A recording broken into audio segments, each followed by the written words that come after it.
नमस्कार दोस्तों, स्वागत है आज के नई वीडियो में। दोस्तों, इस वीडियो में हम बात करने वाले हैं आजकल के समय में 12वीं के बाद यानी कि हायर एजुकेशन हासिल करना बहुत ही मुश्किल हो गया है, क्योंकि महंगाई इतना ज़्यादा हो गया कि जो भी गरीब रेखा से गुजरते हैं, जो भी स्टूडेंट, उनका आगे की पढ़ाई करने में बहुत सारा मुश्किल हो रहा है। तो आपको घबराने की कोई ज़रूरत नहीं, यानी सरकार की तरफ से कई सारे ऐसे स्कॉलरशिप योजनाएं चलाई जाती है, जिस स्कॉलरशिप का मदद लेकर आप आगे की पढ़ाई जारी रख सकते हैं। तो इसी के बारे में हम इस वीडियो में बताने वाले हैं कौन कौन से स्कॉलरशिप चलाई जाती है और कैसे आप उसके लिए लाभ ले सकते हैं, क्या योग्यता रखा गया है, कितना प्रतिशत आपका अंक रहने पर इसको लाभ मिलेगा। हर एक जानकारी हम आपको इस वीडियो में बताने वाले हैं, तो आपसे रिक्वेस्ट है वीडियो को आप एंड तक जरूर देखिएगा।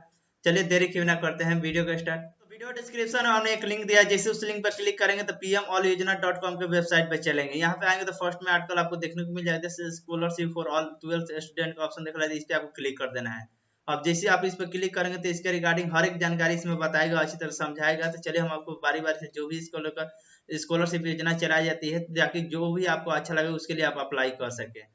बात करते हैं central sector scheme of scholarship for college and university and student and CSSS scholarship है, क्योंकि बात करते हैं बड़े स्तर पर दिया जाने वाला स्कॉलरशिप है। यह SS स्कॉलरशिप हर साल 82,000 स्टूडेंट को दिया जाता है, ठीक है। यानी जिस भी स्कॉलरशिप का हम अभी नाम धरे, यानी central sector scheme of scholarship for college and university student, तो जो भी हर साल यानी 82,000 स्टूडेंट को इसका लाभ दिया जाता है। इसमें 50% लड़के तो 50% लड़कियां की शामिल होती है।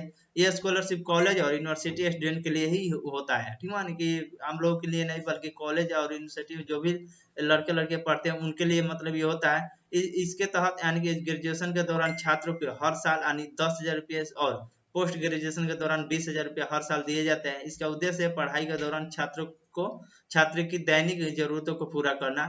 स्कॉलरशिप के लिए योग्यता क्या क्या रखा गया है, तो यह स्कॉलरशिप हासिल करने के लिए सफल उम्मीदवारों को यानी कि अंक जो बात करें तो 80% से ऊपर होना चाहिए।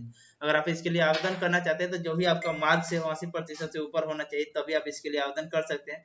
साथ ही परिवार का जो भी सालाना आय है 8 लाख रुपए से ज्यादा नहीं होना चाहिए, और परिवार की स्थिति आर्थिक रूप से सरल होनी चाहिए।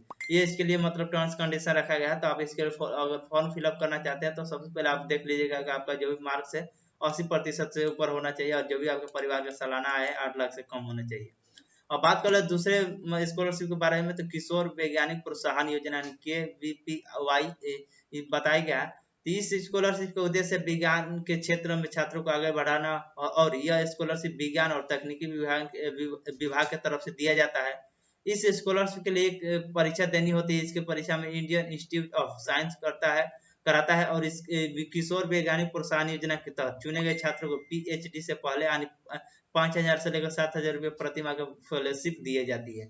अगर आप इसके लिए आवेदन करना चाहते हैं तो आपको इतना लाभ मिलेगा। और स्कॉलरशिप की योग्यता क्या क्या रखेगा, अगर आप इसके लिए आवेदन करना चाहते हैं तो इसके लिए परीक्षा में बैठने के लिए 12वीं में 75% मार्क्स होना चाहिए। अगर आप इंटरमीडिएट में आपका जो भी मार्क्स आप पास किए 75% से ऊपर है तो आप इसके लिए आवेदन कर सकते हैं। तो इसकी परीक्षा में बात करते हैं, एंटीट्यूड टेस्ट लिया जाता है, जिसके आधार पर शॉर्ट लिस्ट उम्मीदवारों को इंटरव्यू के लिए बुलाया जाता है, और इन दोनों परीक्षाओं को पास करने के बाद ही स्कॉलरशिप का लाभ दी जाती है, ठीक है। इसके लिए अगर आप आवेदन करना चाहते हैं, सबसे पहले आपको 12वीं में 75% मार्क्स होना चाहिए, ऊपर होना चाहिए। और इसके लिए एग्जाम होता है, और एग्जाम में आपको शॉर्ट लिस्ट उम्मीदवारों को जो भी हो जाते हैं, शॉर्ट लिस्ट में आ जाता है, तो उम्मीदवारों को यानी कि इंटरव्यू के लिए बुलाया जाता है, और इन दोनों परीक्षा को पास करने के बाद ही स्कॉलरशिप का आपको लाभ दिया जाता है। बात करें तो प्रधानमंत्री स्कॉलरशिप स्कीम के तहत देश के भूतपूर्व सैनिक, अन्य केंद्रीय बल, पुलिस कर्मी और रेलवे कर्मी के जो आंतरिक और नक्सली हमले में शहीद हुए बच्चे एवं विधवाओं की दी जाती है। इसका मकसद उच्च तकनीकी एवं पेशेवरी शिक्षा में उन्हें बढ़ावा देना, और स्कॉलरशिप के तहत प्रति माह 2,000 से लेकर 3,000 रुपये दिया जाता है।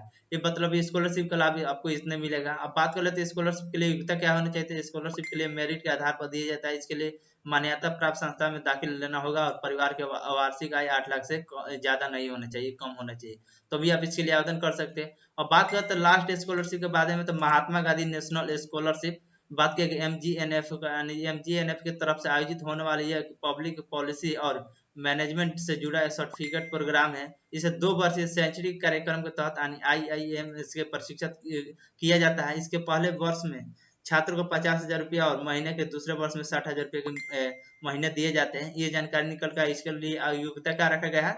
इस फेलोशिप के लिए छात्रों के ग्रेजुएशन होना आवश्यक, और ये यह भारत का नागरिक होना चाहिए और इसकी आयु न्यूनतम 21 वर्ष और अधिकतम 30 वर्ष होना चाहिए। साथ ही आवेदन करने वाले के पास 10वीं पास का प्रमाण पत्र होना चाहिए, तभी आप इसके लाभ ले सकते हैं।